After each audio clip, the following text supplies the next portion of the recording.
మహానుభావుడు తులసీదాస్ గారు రామాయణం చెప్తుంటే ప్రతిరోజు గంగానది చెట్టు కింద కూర్చుని అటుగా వెళ్ళిపోతూ ఓ జమీందారు నవ్వుతూ ఉండేవాడు. నీకు పనే పాడా రామాయణం చెప్తావు అందరినీ పోగేసి, వాళ్ళ పనులు కూడా మానేసి వింటున్నారనేవాడు. తులసీదాస్ గారు ఇంటికి వెళ్ళి అడిగేవారు, ఒక్కసారి రామాయణం వినవయా, ఈ ఐశ్వర్యం నమ్ముకు బతుకుతున్నావు, పాడైపోతావని.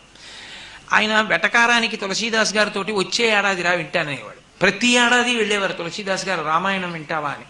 ఈ ఏడాది కుదరదు, వచ్చే ఏడాది రానివాడు. వచ్చే ఏడాది వెళ్ళారు తులసీదాస్ గారు సంవత్సరం.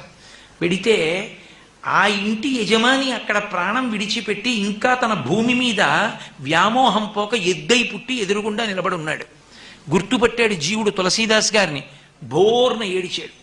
ఒక్కసారి రామాయణం విని రామా అనుంటే ఇలా అయ్యుండేవాణ్ణి కాదు, వినలేదు, ఇలా అయిపోయాను, ఇక మళ్ళీ ఎప్పటికో మనుష్య జన్మ, ఇక రామాయణం వినలేను, రామనామం చెప్పలేనన్నాడు. ఉపాధి జారిపోతే ఇక దొరకదు. అందుకు శంకరాచార్యుల